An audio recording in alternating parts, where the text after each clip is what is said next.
Good evening, gentlemen. Chris Wallace here, advisor to men, sometimes teacher, sometimes advisor to those who are willing to learn, bringing you another message of power and love in service of meaning and freedom. If I could have a moment of your time, I'd like to share something I think that you'll appreciate. In speaking with one of the men earlier this week, I happened to mention that it falls to us men, to establish love and power in a home. Women can't do it. I'm not saying there is not an exception out there somewhere, whereas I am saying that in my 6 decades, 35 years of which I have counseled people, I've never seen it. Not once.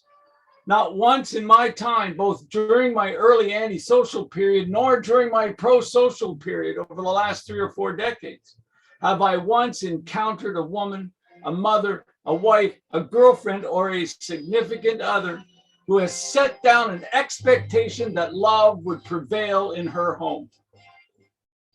Never seen it done, not one time. Now, you'd think with the great brouhaha made over how generally women are more gentle, perhaps they're better at hiding aggression, more empathic, which of course they are, and who bring a kinder and greater egalitarian spirit to all that they do, then they would have seized upon love and insisted we abide by it. Doesn't happen. No woman lays down the law in the home, the very roost she is supposed to rule, and demands love be the guiding principle behind each participant's actions.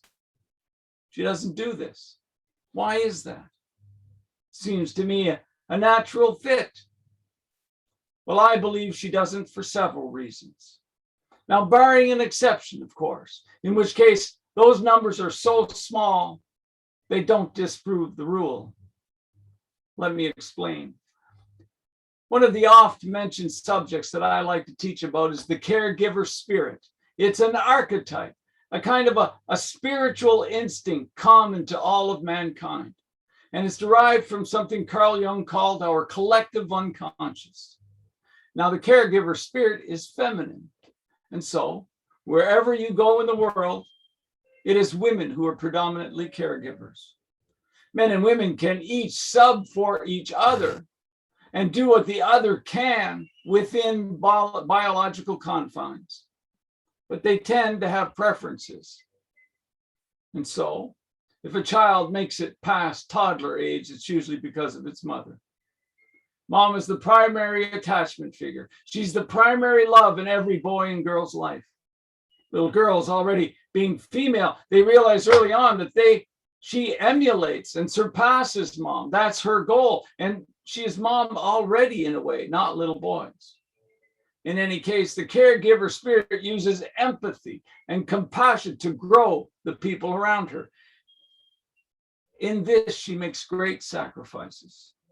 Not only does she prepare her body for a year and then release from her very blood and cellular matter through her vagina a new life, but she also then spends 2 years physically recovering from this extraordinary ordeal. But her work doesn't stop there. Oh no. She may suckle that child to her breast for half a dozen years and clean shit and vomit while keeping that child in mind around the clock forevermore. She only slows her focus when the child is no longer a child, but fully grown, and even then, he's hardly out of mind. Now, this takes a huge spiritual toll on the caregiver. Why is this? It's kind of obvious. And the paradox is found in the self-interested human brain.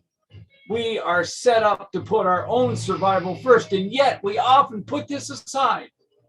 Here, she is unrelentingly sacrificing her body and her mind and her time and her effort and her talent on behalf of another, and this comes naturally to her. She benefits from existing at an exalted level in her culture. It is Mother Nature, the goddess of love, the creator of life.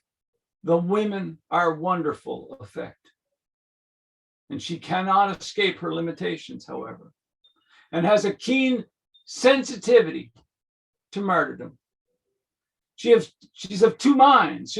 She's staying alive while simultaneously preoccupied by the needs of others who depend on her, whom she cannot utter much in the way of complaint. A toddler with a dirty diaper would look at her puzzled, would she voice her concerns. So she secretly rails against the possibility of being taken advantage of. Oh, what a miserable existence to be unappreciated it is for her. Taken for granted, she seethes with the fury of the she-wolf whilst performing her duties. She needs only to know that her sacrifice is pleased, not in vain. And this anger she carries prevents her from going all in on love. It is there each time she finds herself on her knees cleaning puke and poop.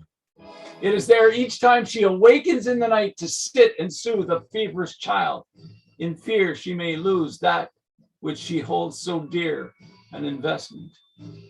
It is there sometimes when she cooks and cleans and disinfects her homes, for she did gamble on love. If she would risk martyrdom and imperil her and her charges. She was never built to go it alone. She needs to belong just like everybody else, probably our greatest need. And so, it falls to us men. It falls to men to establish love as the guiding principle in their mutual domain. It is to him she expects to create the conditions necessary for love to flourish. She's a little busy. Unburdened by the caregiver spirit, nature has made it so men become sages. This is why men operate in larger groups and cooperate among themselves and their women to build cultures. A culture built is then verily stress tested by its women and children. For what is a culture which cannot protect its own?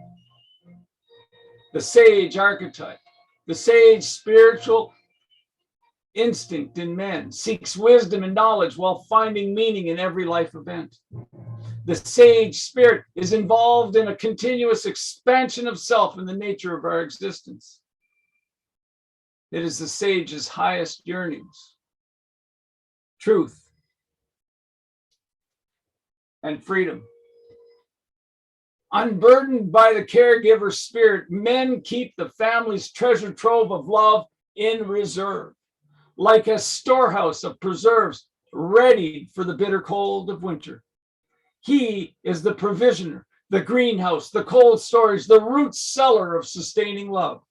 And he uses his endless supply of love bolstered by his regenerative power, holding it high as a beacon so others may find their way through the darkness and suffering of life to find the light of love in each other.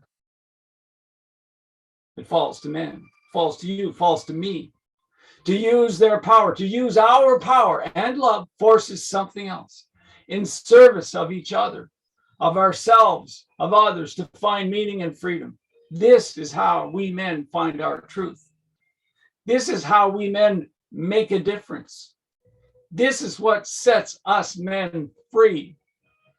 Now, men, please go make love first in your home. When there is uncertainty, ask, how can we put love first?